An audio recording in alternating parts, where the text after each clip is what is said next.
এটা হলো নগদ $1000। আর যদি তুমি কোনো কারণে এত টাকা হঠাৎ পেয়ে যাও কোনো বাধা ছাড়াই, তাহলে তুমি কিভাবে খরচা করবে? এগুলো ডিসপ্লে করে রাখা হয়েছে যাতে আমাদের প্রয়োজনীয় পোশাক আমরা এখান থেকেই পছন্দ করতে পারি।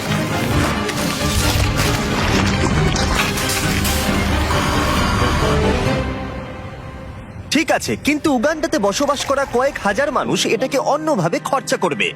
এখানে বসবাসকারী বেশিরভাগ মানুষের দৈনিক রোজগার $1 থেকে $2, যার মানে হলো শিক্ষা পাওয়ার জন্য, ব্যবসা শুরু করার জন্য, পর্যাপ্ত স্বাস্থ্য সেবা পাওয়ার জন্য, এমনকি বিদ্যুৎ পাওয়ার জন্য এটা একেবারেই যথেষ্ট নয়। কিন্তু আমি মনে করি এর সমাধান খুবই সহজ, এই টাকা দিলেই সমাধান হয়ে যাবে। কিন্তু এটাও ঠিক, এমন লোকদের এতগুলো টাকা একসাথে দেওয়া ঝুঁকিপূর্ণ হয়ে যাবে যারা এতগুলো টাকা এর আগে কখনো একসাথে পায়নি। তাই যখন একটা অর্গানাইজেশন এই কাজে আমাদেরকে সাহায্য করবার জন্য এগিয়ে এলো, তখন আমরা জানতাম আমাদের আরো জানবার জন্য সেখানে যেতে হবে। উগান্ডা একটি সুন্দর দেশ এবং এখানে কিছু অবিশ্বাস্য লোক থাকে, কিন্তু যখন আমি প্রথম এই প্রোগ্রামটি সম্পর্কে গিভ ডাইরেক্টলির সাথে যোগাযোগ করি, তখন আমার প্রাথমিক প্রতিক্রিয়া এটাই ছিল যে এটা একটা ভয়ানক ধারণা। আমি ভেবেছিলাম যে চরম দারিদ্র্যের মধ্যে থাকা মানুষগুলোকে যদি 1 বছরের পুরো আয় সরাসরি তাদের হাতে তুলে দেওয়া হয়, তাহলে বোধহয় দুর্যোগের মধ্যে সেটা সঠিক হবে না। গিভ ডিরেক্টলি একটা সিলেকশন প্রসেসের মধ্য দিয়ে অর্থনৈতিকভাবে সবথেকে পিছিয়ে পড়া গ্রামগুলোকে বেছে নেবে আর প্রত্যেকটা ফ্যামিলিকে সাইন আপ করাবে। তারপর তাদেরকে একটা করে মোবাইল ফোন দেওয়া হবে আর তারা একটা ইউনিক পিন নাম্বার পাবে। টাকাটা তাদের সিম কার্ডে ডাইরেক্ট ঢুকবে যাতে তারা সরাসরি লেনদেন করতে পারে, অথবা তারা পিন কোড ব্যবহার করে কাছাকাছি আউটলেটে গিয়ে মোবাইল মানি এজেন্টের কাছ থেকে ক্যাশ উইথড্র করতে পারে। এই সমস্ত পিছিয়ে পড়া সম্প্রদায়ের মানুষদের সীমিত কাজের সুযোগ তাদের পরিবারের ভরণ পোষণ অত্যন্ত কঠিন করে তুলেছে। তাদের মধ্যেই একজন হলো পল। আমার স্ত্রী আর 2 সন্তান আছে। আমরা 4 জনে থাকি। আমার পরিবার দিনে একবারই খেতে পায়, আমরা একবারই খাই, রাতের বেলা, যেটা আমার কাছে খুব কষ্টকর। যদি পলের একটু বেশি অর্থ থাকতো তাহলে সে সেটাকে শুধুমাত্র ব্যবসাতেই বিনিয়োগ করতো না, বরং তার সন্তানরা এর পাশাপাশি ভালো শিক্ষার সুযোগও পেত। আমার এখন জীবনের লক্ষ্য হলো সিনিয়র 4 সার্টিফিকেট পাওয়া। হয়তো তারপর আমার জীবনের কোনো একটা উন্নতি ঘটবে কোনোভাবে। চরম দারিদ্র্যের মধ্যে বসবাসকারী লোকেরা খুবই সীমিত। তাদের বেশিরভাগ দিন অতিবাহিত হয় ছোটখাটো কাজে এবং তারা নিজেরা এই দারিদ্র্যের চক্র থেকে বেরিয়ে আসতে পারে এটা তারা ভাবতেই পারে না। 1 বছর আগে এরকমই অবস্থা ছিল টিয়ান এবং লোকুরের। তাদের বাচ্চারা স্কুল ছেড়ে দিয়েছিল আর তাদের এলাকায় কাজ খুঁজে পাওয়া অত্যন্ত কঠিন ছিল। কিন্তু গিভ ডিরেক্টরির কাছ থেকে ডোনেশন পাবার পর তাদের জীবন একেবারেই বদলে যায়। তারা সেই ডোনেশন ব্যবহার করে জমি কেনে এবং নিজেরাই সেই জমিতে চাষ করতে শুরু করেছে।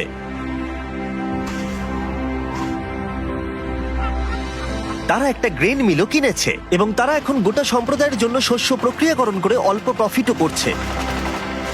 তারা এখন তাদের সেই প্রফিট দিয়ে নিজেদের বাড়িতে একটি দোকান খুলতে চায়। তার সাথে লোকুরে এখন গ্রামের মধ্যে একটা রিফুয়েলিং স্টেশনও চালু করেছে।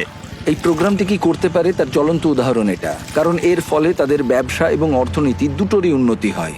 তাও আমাদের সন্দেহ ছিল এই ডিরেক্ট ক্যাশ দেওয়াটা কতটা কাজে আসবে। আমরা জানতে চাইছি এতে ওদের কি কি সুবিধা হবে ওদের ট্র্যাডিশনাল সিস্টেমগুলোকে কাজে লাগিয়ে। তাই আমরা স্থানীয় গিভ ডাইরেক্টলি ফিল্ড অফিসার সিলভেস্টোর সাথে দেখা করলাম। আমি এই কমিউনিটির মধ্যেই থাকি, আমি কারামোজাতে কাজ করি। আমি এখানেই জন্মেছি এবং এখানেই বড় হয়েছি। আমার ক্ষেত্রে যেটা হয়েছিল, যখন আমি বড় হচ্ছিলাম, মানে যখন আমি স্কুলে পড়ছিলাম, বিশেষত যখন আমি সেকেন্ডারি এডুকেশনের জন্য পড়ছি, আমার বাবা মায়ের কাছে অতটা টাকা ছিল না যাতে তারা আমার পড়াশোনা আরো এগিয়ে নিয়ে যেতে পারে। তাই আমাদের বাড়িটা বিক্রি করে দেয় যাতে আমি স্কুলে যেতে পারি। সেটা ছিল আমার কাছে আমার স্বপ্ন বিক্রি করে দেওয়ার মতো, আমার সবকিছু বিক্রি করে দেওয়ার মতো। এটা ছিল এক চরম দারিদ্রতা, আমাদের কাছে কোনো কিছুই ছিল না। যখন আমি গিভ ডাইরেক্টলিতে জয়েন করলাম, আমি বুঝতে পারলাম যে এটা অনেক অনেক আলাদা। আগে আমি যাদের সাথে চ্যারিটি করেছি তাদের থেকে অনেক আলাদা। গিভ ডাইরেক্টলি আমাদের ডিরেক্ট ক্যাশ দেয়, সেই ক্যাশটা আমাদের কমিউনিটির মধ্যে যায় আর সেই ক্যাশটা আমাদের কমিউনিটির বিজনেসও বাড়ায়।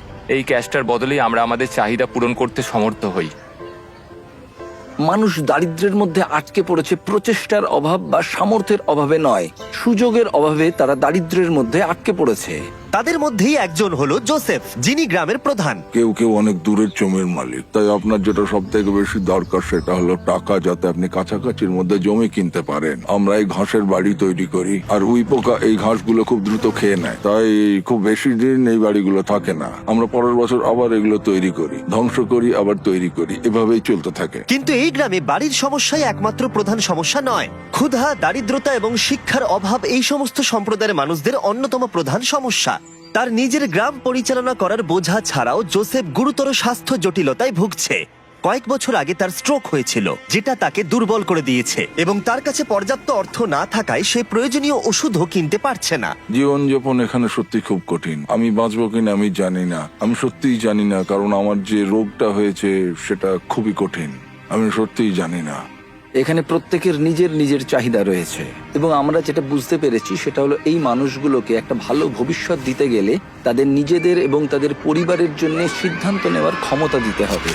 তাই আমরা ঠিক করেছি গিফট ডিরেক্টলির সাথে যুক্ত হয়ে এই গ্রাম এবং আশেপাশের 300টি পরিবারকে অর্থ অনুদান করে সাহায্য করব তাদের উজ্জ্বল ভবিষ্যতের জন্য। তাই যখন গিফট ডিরেক্টলি টিম গ্রামগুলোর চূড়ান্ত তালিকা প্রকাশ করছিল, যেটা করতে সারাদিন সময় লাগবে, তখন ড্যান এবং ড্যারেন গ্রামটা ঘুরে দেখলো, যেখানে তারা ছুরি ধার দেবার যন্ত্র দেখতে পেল। তোমার কি মনে হয় এটা আমরা আরো ভালো করতে পারবো? হ্যাঁ, আমার মনে হচ্ছে আমরা ভালো করব। এই তো, তুমি পারবেই। এই তো এইভাবে। হ্যাঁ,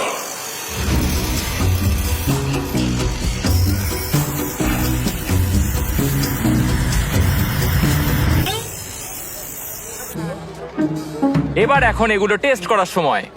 ওরা কি টেস্ট করার জন্য চিকেন এনেছে? না, ওরা আমাদের জন্য চিকেন আনেনি। আমাদের পেছনে এখন অনেক লোক দাঁড়িয়ে আছে, আর ওরা দেখবে যে সব থেকে ভালো কে ছুরি ধার দিয়েছে। যদি তোমরা ফুটেজটাকে রোল ব্যাক করে দেখো তাহলে দেখতে পাবে ড্যারেনকে একজন অ্যাসিস্ট করছে ছুরিটা ধার দেওয়ার জন্য, আর আমি পুরোটা একা একা করে গেলাম।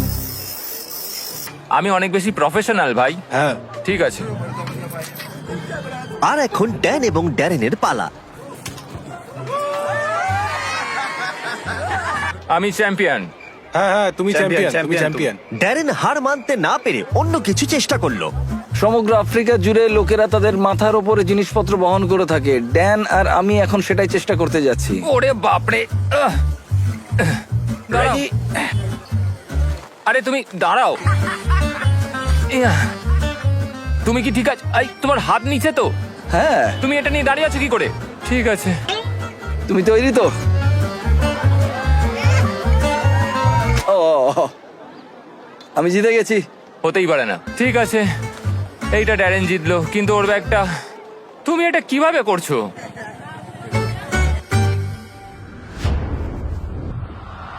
পরের দিন সকাল ছিল ডিস্ট্রিবিউশনের সকাল। এখন সেই মুহূর্তটা এসে গেছে।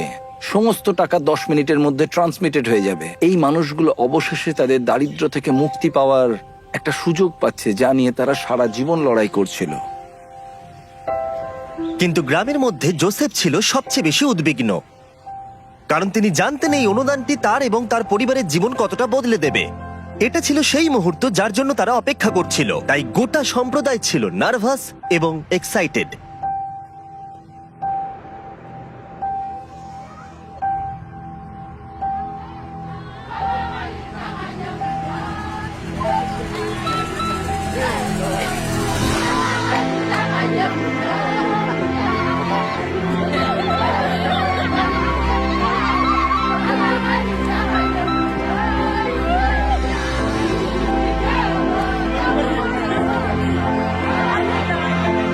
এটি অনেকগুলো মানুষের জন্য একটা সত্যি অসাধারণ মুহূর্ত। এটা শুধুমাত্র এই মানুষগুলোর জন্য নয়, বরং তাদের সন্তান এবং পরবর্তী প্রজন্মের জন্যও সুযোগ। গিফট ডিরেক্টলির সাথে যুক্ত হয়ে আমরা এই গ্রামের হাজার হাজার মানুষের জীবন পরিবর্তন করতে সক্ষম হয়েছি।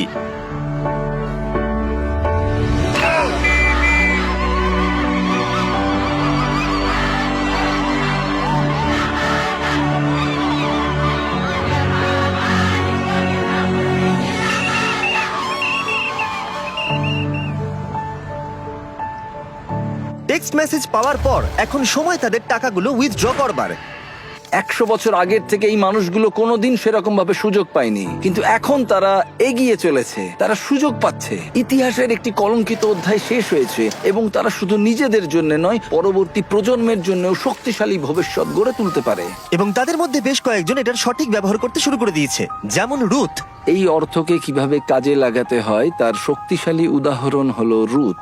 গিফট ডিরেক্টর থেকে টাকাটা পাওয়ার আগে আমি আমার সন্তানদের ঠিকমতো দেখাশোনা করতে পারতাম না, কোনো ওষুধ কিনতে পারতাম না।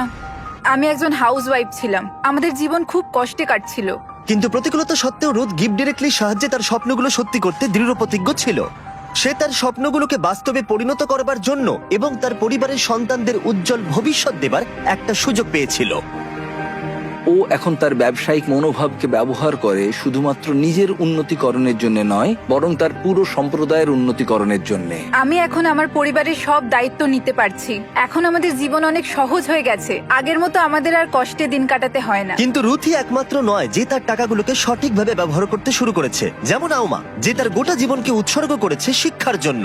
বছরের পর বছর কঠোর পরিশ্রম করে সে তার নিজের জমি কেনবার টাকা অর্জন করতে পেরেছে, এবং গিফট ডিরেক্টলির অর্থ অনুদানের সাহায্যে সে তৈরি করেছে ক্লাসরুম, টয়লেট, এমনকি 7 জন টিচারকেও সে হায়ার করেছে।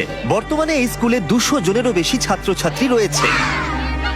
এই অর্থ সম্প্রদায়ের একটি অত্যন্ত প্রয়োজনীয় ফার্মেসিতেও ব্যবহার করা হয়েছে। হাজার হাজার শিশুর জন্য স্কুল ফি এবং ইউনিফর্মের জন্য, এমনকি কয়েকশো পরিবারের বাড়ি তৈরিতেও ব্যবহার করা হয়েছে। এবং অর্থ কিভাবে ব্যবহার করা উচিত তার উদাহরণ হয়ে দাঁড়িয়েছে। এই মানুষগুলোকে সামান্যতম সুযোগ দেওয়া হলেই তারা সেটিকে গ্রহণ করে এবং এটি করতে তারা ঝাঁপিয়ে পড়ে। এটি তাদের কাছে এমন একটি সুযোগ যা তারা আগে কখনো পায়নি। এবং এই ঘটনাগুলো আমার জীবনে এত ইন্সপায়ারিং এবং মোটিভেটিং ফ্যাক্টরস যা আমি কখনো এক্সপিরিয়েন্স করিনি।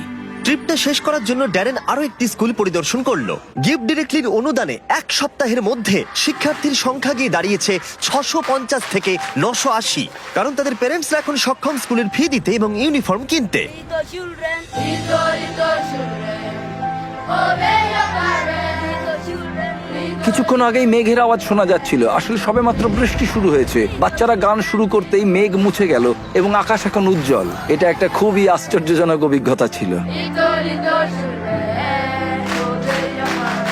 গিফট ডিরেক্টলি প্রমাণ করেছে যে আমাদের প্রাথমিক ধারণা একেবারেই ভিত্তিহীন ছিল। আমাদের এরকম নতুন অনেক আইডিয়া আছে যাতে আমরা সবাই মিলে একটা সুন্দর ভবিষ্যৎ গড়ে তুলতে পারি। কিন্তু প্রয়োজন আরো অনেক। তাই আমরা গিফট ডিরেক্টলির সাথে অর্থ অনুদান দিতে মাত্র 1 মাইল দূরে আরেকটা গ্রামে গেছিলাম। সাহায্য করতে চাইলে ডোনেট বাটনে ক্লিক করুন বা giftdirectly.org/beast এ যান, যাতে আমরা আরো বেশি করে উগান্ডাবাসীদের সাহায্য করতে পারি।